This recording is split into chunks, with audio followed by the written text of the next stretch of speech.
In that moment, I found myself taking an unexpected turn. As I reached for him, my fingers brushed against his arm softly, and he stepped closer to me. We embraced, yet it transcended the mere act of hugging. It was something far deeper.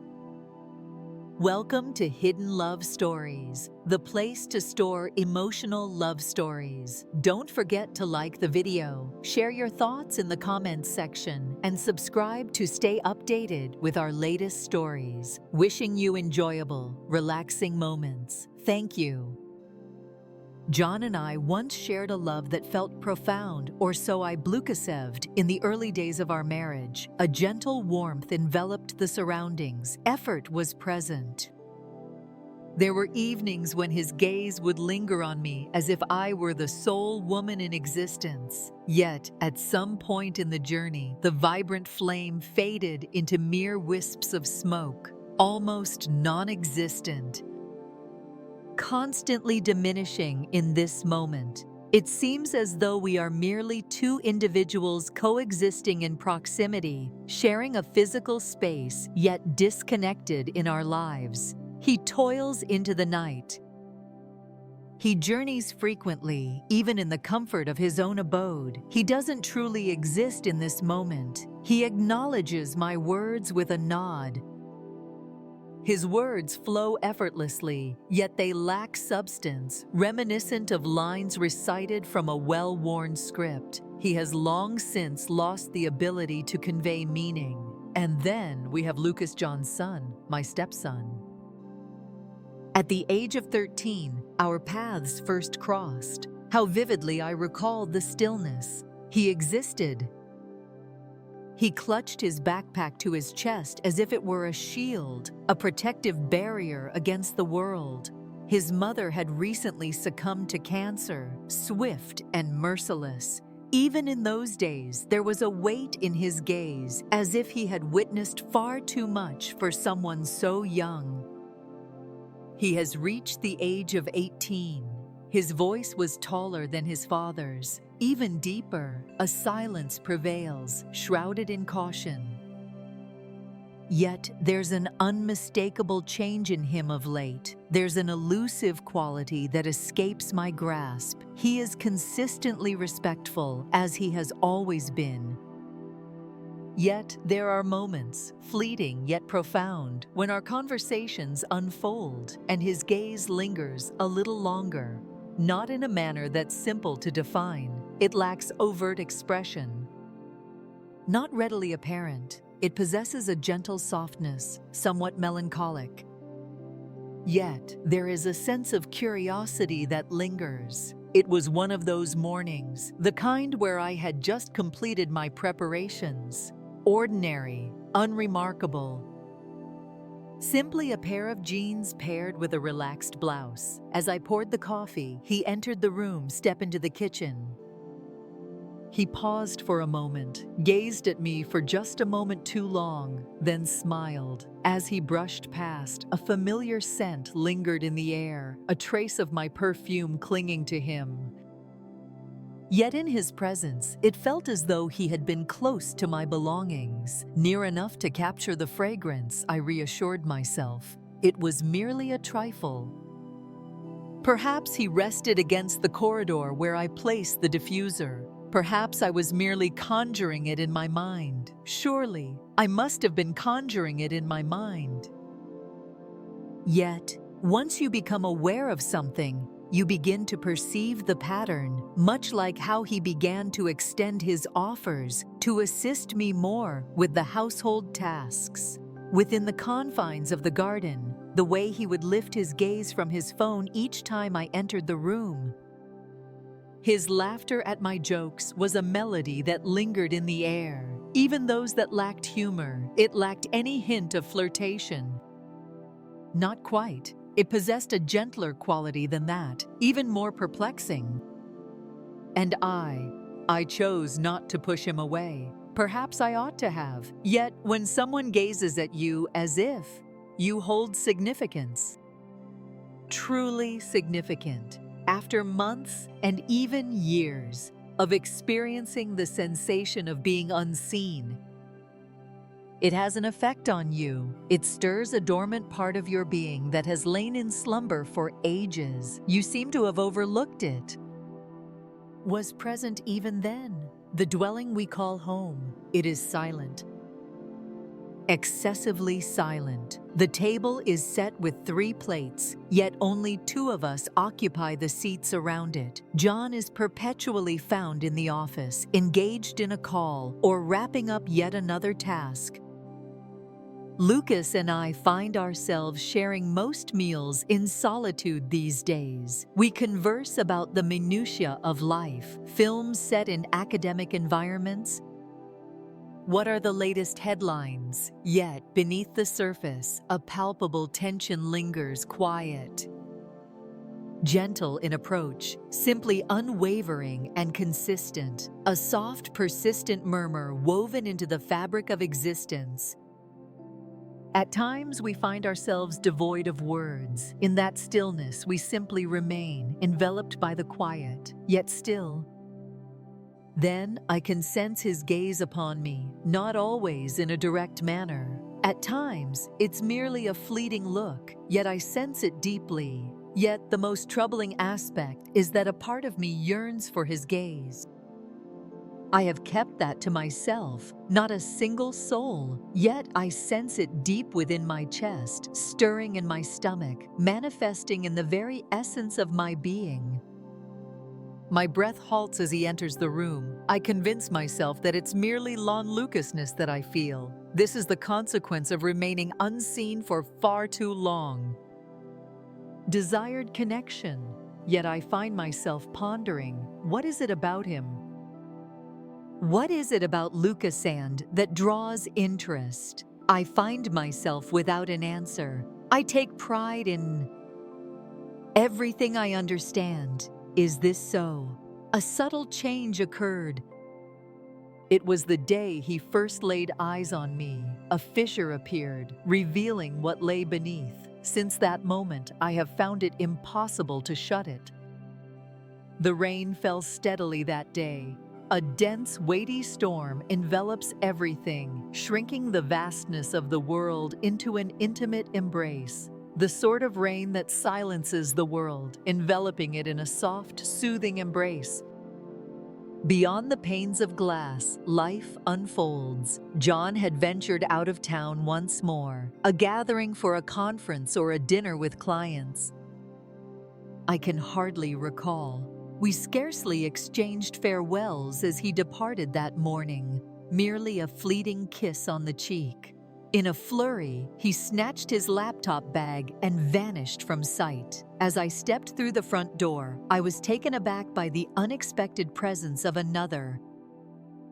Lucas typically spent his Saturdays either socializing with friends or retreating to his room, immersed in the world of his headphones, adrift in the realm of his imagination. The house lay in a profound silence, and within me, I sensed an emptiness. I had completed the laundry, organized the kitchen, and poured myself a glass of wine a tad earlier than perhaps I ought to have. There I stood, gazing out the window as the rain trickled down the glass in languid, meandering streaks. The pain within me lacked a piercing edge. The experience was utterly uninspiring, a gradual advance void. It felt as though an unnamed void lingered, an absence that eluded definition, and had been absent for what felt like an eternity. I ascended the staircase. There is no specific reason behind it. All I required was a little distance, yearned for a sensation. I shut the bedroom door behind me, or at least I Blukaseved I had. It lingers in my mind, the gentle click. Perhaps it simply failed to secure itself. Perhaps I was a bit reckless. Perhaps I longed to convince myself of my solitude so intensely that I turned a blind eye to the truths I held within. At the very core, I perched on the brink of the bed, contemplating the world beyond. For an extended period, merely inhaling and exhaling, gazing down at the ground beneath me. My fingers danced across the surface. In a moment of pure instinct, my thoughts drifted away. I failed to ignite.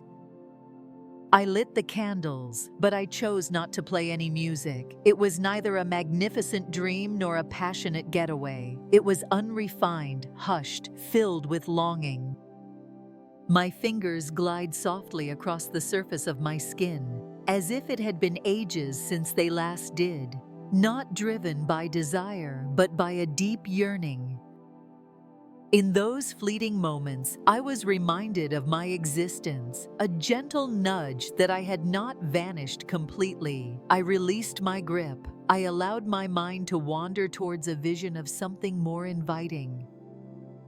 Eyes that beheld me, fingers that lingered, a presence that resonated rather than felt like an afterthought. And then I sensed it, that presence, not a figment of the mind, but a tangible reality.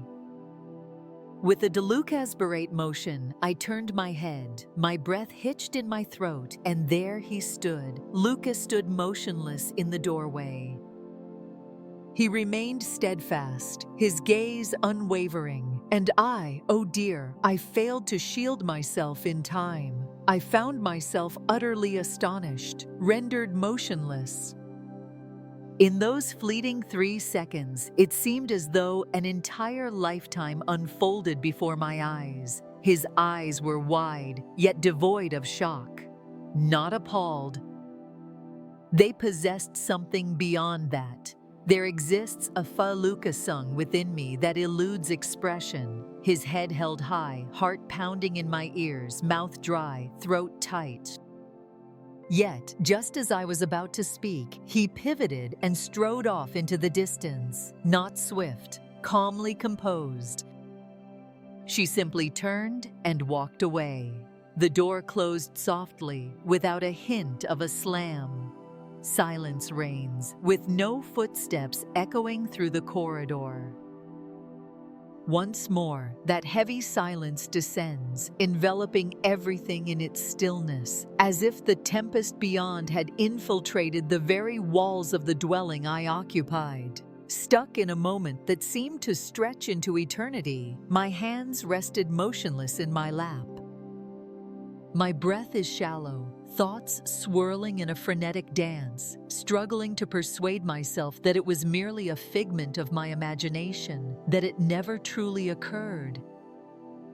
Perhaps the door had been shut and secured, and this was merely a warped figment of imagination, yet it had indeed transpired. He caught sight of me. He observed me closely. He turned and walked away, leaving silence in his wake. There shall be no expression of regret. Silence speaks volumes. Yet I beheld it. I observed the rhythm of his chest as it rose and fell. His fingers curled delucascatly as he turned. He paused for a fleeting moment before stepping away.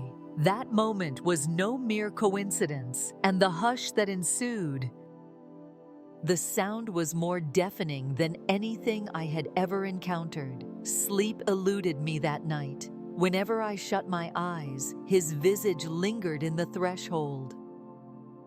Silently observing as my skin blazes with embarrassment, yet hidden beneath the veil of shame lay an unspoken truth I was not prepared to confront.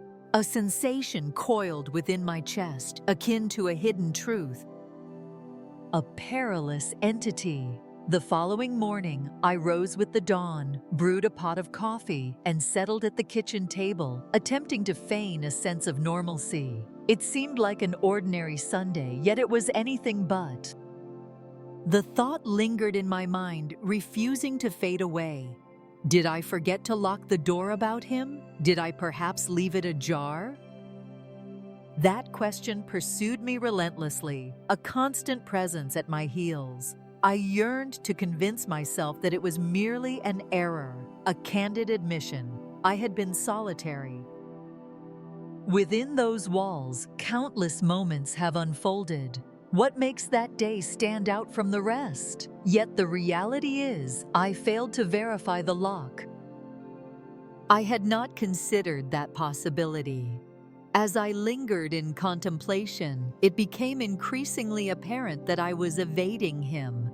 For days, each time I heard his footsteps, I would slip away into another room or feign a sense of busyness. Every glance at him sent my heart into a wild frenzy. Free from the turmoil in my gut, fear gripped me. What occupied his mind? What he perceived of what I could experience if I allowed myself to confront it. Yet Lucas, he did not shun my presence. Indeed, he began to appear with greater frequency.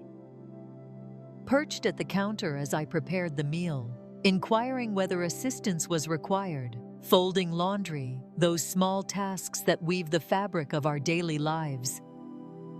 There is no straightforward approach. There was nothing overtly inappropriate, yet the intensity in his gaze was enough to keep me on edge. It lingered still. It was gentle, tender, yet it existed. There existed instances. Subtle sparkle. Is it possible to overlook it? Instances when I noticed him observing me. Not as it once was, not quite like the doorway, but in close proximity, with keen focus. As if he were attempting to decipher the emotions etched upon my features. I had not yet put pen to paper. I reassured myself that he was merely inexperienced. Perplexed. Perhaps he was entirely unaware of the significance of what lay before him. Perhaps it was merely a misinterpretation, yet I found myself deceiving my own heart. In the stillness of the night, as the house lay enveloped in silence, John slept beside me, his back turned as it so often was. Lucas occupied my mind. It wasn't merely the recollection of that instant, but the emotions it evoked. I began to dream of him, though not consistently, night yet frequently enough to leave me waking in a breathless state, cheeks flushed, thighs pressed together as if I were attempting to capture the warmth before it faded into nothingness. Visions in which his hands intertwined with mine, visions where the quietude that lingered between us shattered, revealing something profound, silent yet clear. I loathed myself for it, and yet I found no way to halt the descent. I found myself lying awake, my gaze fixed on the ceiling, caught in a tumultuous dance between guilt and yearning. Amidst the existence I once knew and the daydreams that slipped in quietly, yet always found a warm welcome. I began to embrace a new style. Attire scattered throughout the home. Nothing particularly dramatic. Only gentler textiles, just a touch more exposure, a gown adorned with delucascate, slender straps. A button left undone. That was unnecessary. I reassured myself that it was solely for my own sake. I yearned to experience that sense of well-being once more, that it was devoid of purpose. In his company, yet I was aware that it understood the reason I tarried just a moment more in the kitchen upon his arrival. How effortlessly my laughter flowed when he shared a joke. I lingered, yearning for the moment our paths would intertwine. I despised the realization that his voice had transformed, the transformation of his jawline, now so distinctly defined. His presence transformed the atmosphere of the room in a unique way. At that moment, I found myself tasked with the role of the adult, the guiding presence, the secure choice. Yet a sense of safety had all but vanished. My body turned against me. My thoughts turned against me. I repeatedly reassured myself that nothing had transpired. I had committed no offense. Yet that was not the case. For a reason that remained shrouded in mystery, an event had unfolded, something profound, authentic. A choice I found impossible to reverse. Yet the harder I attempted to dismiss it, the more it resonated within me. This transcended mere visibility. It revolved around the desire for belonging. It had been an eternity since I last experienced that sensation. I had lost sight of its profound strength. How perilous it was, yet I must admit I discovered a profound clarity in the moment I made my choice. I chose to retreat, to establish a boundary, recollect the essence of what was just. However, I did not. I floated aimlessly. In those days, he wandered through a haze, caught between the fear of him broaching the subject and the dread of silence lingering unbroken. And throughout it all, that moment in the doorway replayed endlessly in my mind. His eyes, my breath, the silence, and within me a small yet vibrant part that held no regrets. It began with the little gestures he made, extending his hand to assist more with the household chores. At first, it seemed innocent enough, washing dishes, setting the table, and chopping vegetables beside me in the kitchen. Yet there was an unmistakable change in the manner of his movements, in the way he held himself. Just a touch nearer than we were, not immediately clear, not unsuitable. Simply shut, so near, I could sense the warmth radiating from him next to me. The sound of his breath hitching was unmistakable when our arms brushed against each other unexpectedly. Perhaps it was not merely a coincidence. Perhaps nothing held meaning any longer. One evening, as I extended my hand for the salt, our fingers grazed, a fleeting connection of skin against skin. Yet it felt as though time had come to a standstill. We stood still, caught in the moment. Silence prevails. Ceasing to draw breath, merely gazing into one another's eyes. I ought to have brushed it aside with a chuckle. One ought to have distanced oneself, crafted separation. Yet I refrained. My gaze fell upon him. He cast a glance behind him. Not in a manner reminiscent of a boy, not in the manner of a son, yet in the manner of a man.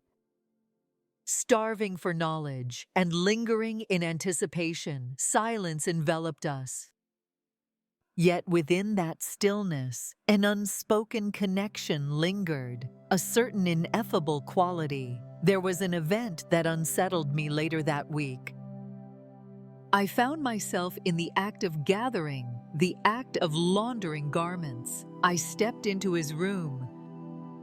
For just a fleeting moment, I found myself not indulging in the act of snooping. I found myself not in pursuit of anything at all. I reached for his clothes, a familiar action I had performed countless times before.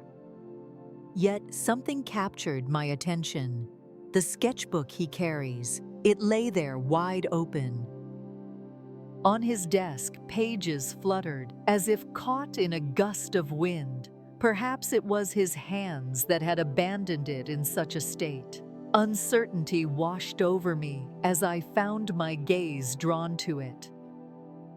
Perhaps I had an inkling all along. Yet there I stood, gazing intently at a pencil sketch that captured my likeness. It was not lacking in refinement or immature. It possessed a gentle softness, thorough, exquisite, equally balanced, my face angled in contemplation, hair elegantly tucked behind one ear. The manner in which I occasionally appear while immersed in a book in the living room, oblivious to the world around me, is quite captivating. There he had ensnared me.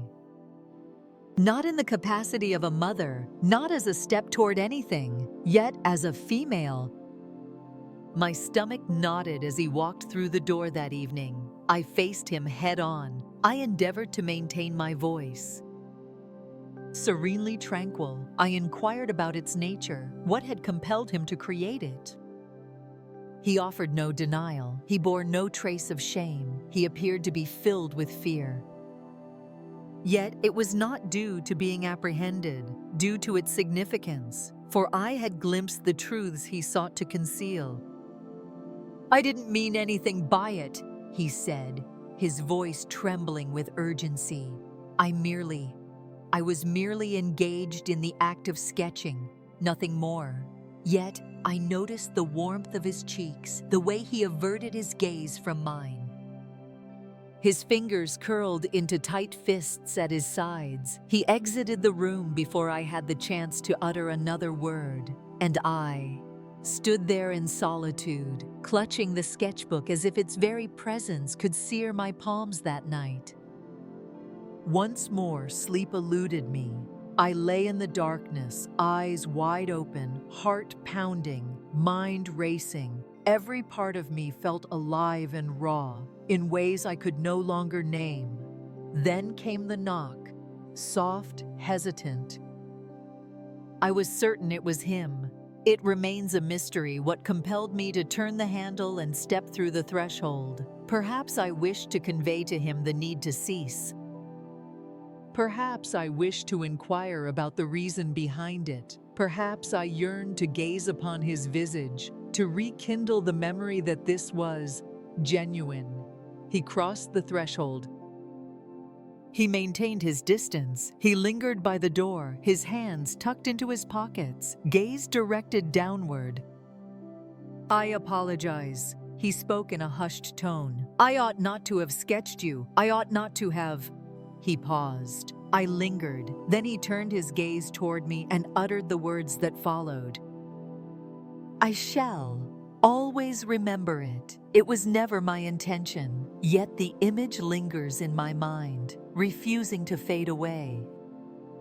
His voice floated softly, scarcely rising above a whisper. It pained me to utter those words. Breath eluded me. A primal urge to unleash a scream surged within me. I desired to run. Emotions surged within me, a tempest of tears and shouts, urging him to depart. To overlook the wipe it clean. Yet, I chose to remain. I found myself standing there in my nightgown, enveloped by the stillness, gazing into the eyes of a person who had perceived me with a clarity that had eluded others for years. Yet I remained still, not ahead, not absent. Simply remained. For some reason, a part of me had already ventured beyond a boundary, despite the absence of any actual event. Yet a shift had occurred, and within me, I sensed that this was not the conclusion. This was merely the dawn of something greater. The rain had been falling steadily since the early hours of the evening. One of those restless storms that never finds its calm, the kind that taps against the windows as if attempting to gain entry, as though it senses that something significant is on the verge of unfolding. John had vanished once more. Yet another flight delayed into the night. Another business trip, the destination a mystery to me. I had lost all concern. I merely nodded, pressed a gentle kiss to his cheek, and observed. He felt the door click shut behind him. That night, I remained on the lower level. The house lay in silence, yet it was far from serene. The atmosphere seemed to pause, as if the very air was suspended in anticipation. As I stood at the kitchen sink, my gaze drifted into the void, lost in thought. Fingers encircled a steaming cup, the warmth radiating through the ceramic. The only sound that filled the air was the rain. I hadn't even been drinking. Then I heard him tell a falsehood. Initially, I did not turn. I was certain it was him. The sound of his footsteps was familiar, each step taken with such care, as if he wished to leave the world undisturbed. He entered the room and paused. His presence lingered just behind me, palpable and undeniable. Stillness. I lingered in anticipation. Then, in a gentle whisper, he confided, "I, Blukasev, it's time for me to move out." In an instant, my heart plummeted. Without any prelude, without a hint of what was to come, with just those 6 words, I finally turned around and gazed at him. His gaze held a weight of seriousness. Weary, There was a profound burden in his eyes, as if he had been shouldering the unspoken truths of his existence. "I cannot remain here," he murmured. "It is unjust." I advanced cautiously, my mind a blank canvas, only my emotions guiding me. "Please don't," I uttered softly. My voice trembles. "Please don't go." His gaze met mine, a silent testament to his bewilderment. Perhaps he did, and therein lay his fear. We stood there, scarcely a breath apart, as the storm outside intensified, its fury echoing the turmoil within me. In that moment, I found myself taking an unexpected turn. As I reached for him, my fingers brushed against his arm softly, and he stepped closer to me. We embraced, yet it transcended the mere act of hugging. It was something far deeper. It endured far beyond its intended duration. Our bodies intertwined with an effortless grace. With my face nestled against his chest, I sensed the rapid rhythm of his heartbeat. I was aware that I ought to distance myself. I was aware of it, yet I remained oblivious. And when I finally made the attempt, when I chose to retreat, he refused to release his grip. His hand lingered on my waist while mine rested against his chest, and in that moment, our faces drew inexplicably close, mere inches separating us. Our gazes met, his eyes locking onto mine as I returned the glance. In that moment, we remained still, for there was no need to shift, as the boundary we had been cautioned against had already faded into oblivion. Perhaps it was merely a kiss, gentle and breathless, a fleeting whisper of intimacy. Perhaps it was more. I won't deny that, not out of a desire to shield him or myself, but simply because I am not. Absolutely, I can elucidate that for you, neither through words, nor through rules, nor through labels. All I can share is the essence of my emotions, and in that instant, I was undeniably alive. There was nothing beyond this moment, neither guilt nor marriage, nor the concepts of right or wrong, nor the opinions of the world. If they were aware, it would be nothing but the warmth of silence and the two of us.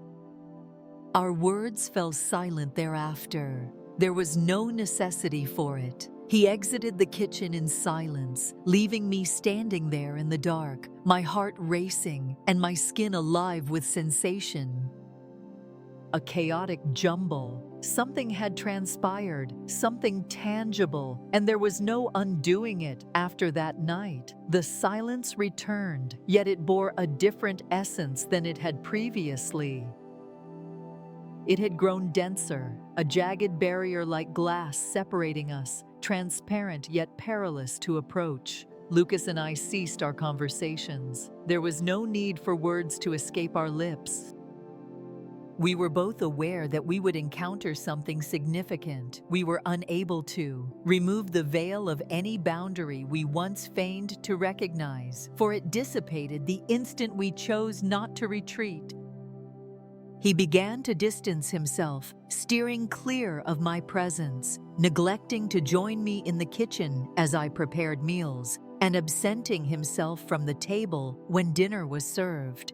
On certain nights, he forwent meals entirely. The door to his room would close, a soft yet definitive sound, leaving me in silence. In my own abode, I transformed into a mere specter. I navigated the rooms as if submerged, each step delucesperate and unhurried, weightier. In a state of uncertainty, I found myself caught between the sensations of floating and drowning. I seemed to have overlooked it. In the midst of answering emails, I found myself facing the all-too-familiar scenario of burnt toast, a reminder of my distracted mornings. Laundry lingered in the machine, its scent of mildew a testament to my neglect. Though my hands toiled away, my thoughts wandered far beyond the task at hand. John returned home a few days later. The instant he crossed the threshold, I sensed his gaze upon me, scrutinizing, yet not with the warmth a husband reserves for his beloved wife. Yet, in that remote manner, you gaze upon an image. He seems off, yet I can't quite grasp why he embraced me as he always does. The light prefunctor is absent, yet there was a flicker of uncertainty in his gaze, a query that eluded his ability to articulate. I confided in him that I was simply weary, a week that seemed to stretch endlessly. I felt a disconnection from my true self. Indeed, that aspect held a ring of truth. I felt a disconnection from my true self, for I was no longer that. I had transformed into something entirely different. Something has fractured, the heart of it all. One evening, I encountered something unfamiliar. As I was upstairs, meticulously folding towels, I suddenly heard John's voice calling my name from Lucas's room. My heart came to a standstill as I stepped inside, maintaining a steady breath, imposing tranquility upon my tone. He raised the sketchbook high, displaying its pages with a sense of pride. The sketchbook in question, the one I ought to have concealed, obliterated everything. It has been flipped open. I raised the page to my face, his shading, his detail, each stroke. Known. Was this drawn by Lucas? He inquired, a hint of confusion flickering across his features, yet suspicion had not yet taken root.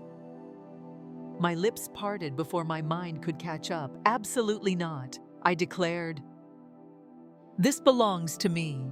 He blinked, a fleeting moment of surprise crossing his features. Indeed, you. I once dabbled in sketching and felt the urge to give it another go. The truth was revealed, effortless, almost deceptively simple. He gazed at the page once more, the head inclined gradually. It is truly excellent. He uttered, I was unaware that you possessed such remarkable talent. A smile graced my lips. A brief greeting. He exited the room, the book clutched in his hands as he flipped through its pages, and there I remained, standing.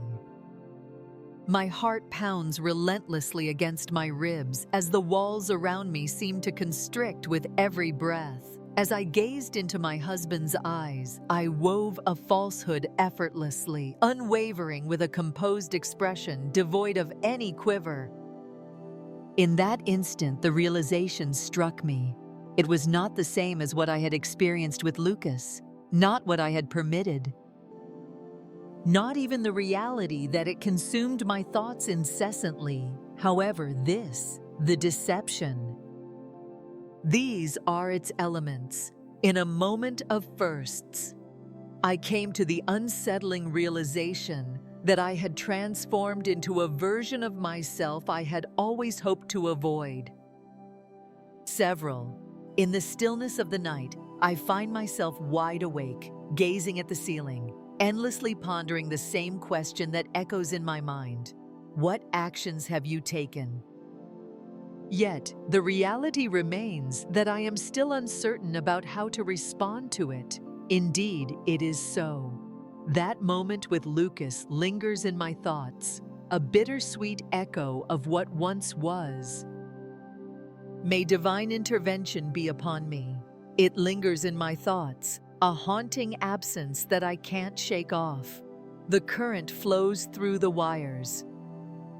In that moment, the world seemed to dissolve, and for just an instant, I felt an undeniable sense of being seen, truly, wholly seen. It transcended the mere physicality. It resonated on a profound level. A sensation I had not experienced in many years, a renewed felucasing of vitality within myself, transcending the role of a wife, no longer merely a fixture in another's daily life. Yet concurrently, a wave of nausea washes over me. As I reflect on the matter, beyond mere guilt, a weightier matter, a heaviness lodged in my gut, unyielding and still, as though I have violated something hallowed. It extends beyond the confines of my marriage. Yet my personal understanding of identity and my intrinsic Blukasevs, the woman I Blukaseved I was, the woman I once was, would have turned her back and left. She would have delucasneated a distinct boundary. She would have never considered that moment, never inclined to engage. Silence was never allowed to stretch on, never lingered, yet that woman seems like a distant stranger now. What terrifies me the most is the uncertainty of when she actually departed. At times, I find myself pondering whether my marriage has truly brought me the fulfillment I seek, or perhaps I merely persuaded myself that it did. It was simply more manageable than facing solitude, John. It was secure. He provided a foundation of stability and structure. A dwelling, a title, yet devoid of warmth. Absence. It was not a passion that dimmed so swiftly. I feigned ignorance, though the truth was unmistakable, and observed each birthday he let slip from his memory. Each evening he lingered into the late hours. Each time I extended my hand, he rolled over in bed, leaving my side untouched. In that moment, when Lucas's gaze met mine, I felt a profound sense of significance. I felt as though I was a woman deserving of attention.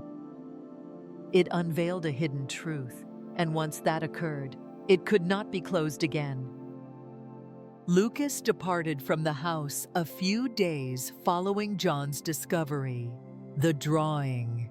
He mentioned that he would be staying with friends for a time, expressing a need for some space. His words were few.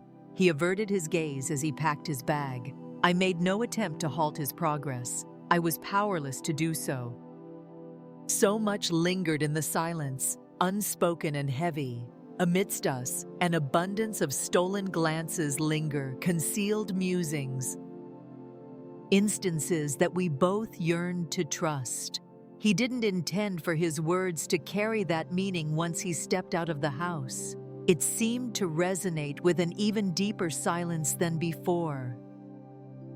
Yet it was not the serene sort of silence, the sort that resonates in your ears, resembling a form of retribution, as if it were gently nudging your memory of all that you have Lukasenquished and all that you have yet to possess.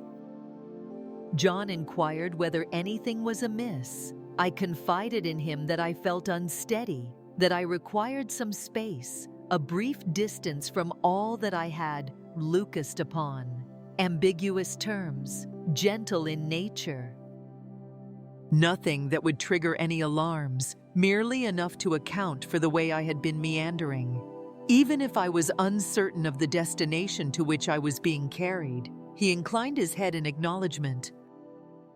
He perpetually inclines his head in agreement. He chose not to resist me. On it and that. Perhaps that was the deepest wound of all. Calmness prevails. There is no doubt. Only separation, as he had anticipated.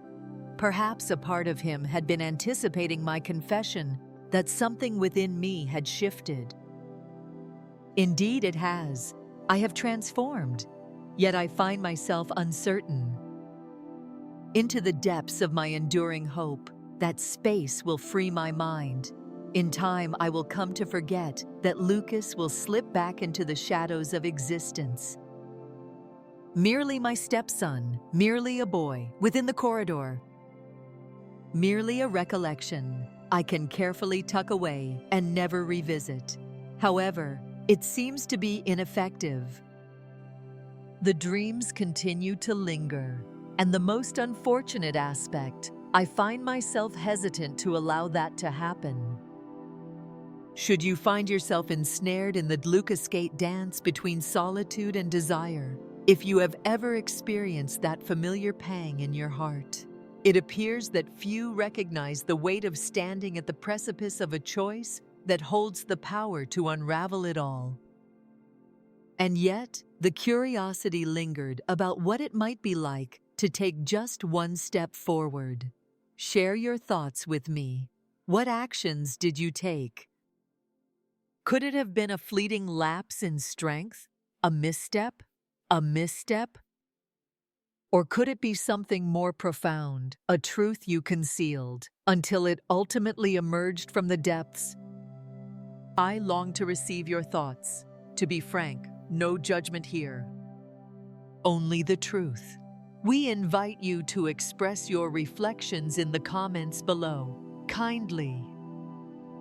Surely, I cannot be the only one who has experienced these felucasins. If tales such as this resonate with you, should you have ever found yourself dwelling in that ambiguous realm between right and wrong, remember to show your support by liking, subscribing, and hitting that bell icon. Thus, you remain ever aware of what lies ahead. Welcome to Hidden Love Stories.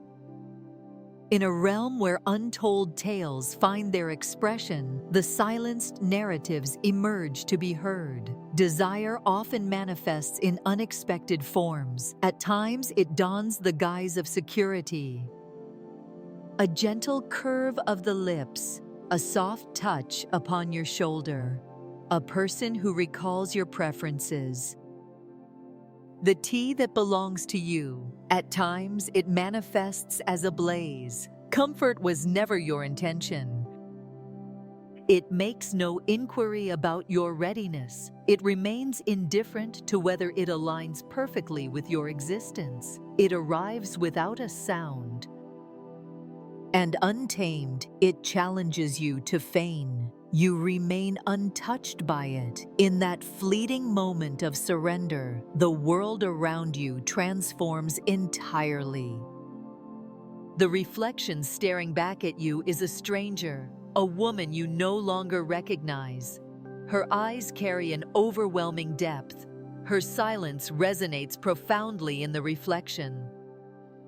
It lies in pieces, sharp and uneven, composed of decisions she cannot reclaim. That's me now, back again. I share this not to elicit sympathy, or to be comprehended or absolved. I simply wished for someone to understand and acknowledge the truth. This isn't the tale I share at social gatherings, or the one I nourish my husband with weary smiles, or the one I shroud in quietude.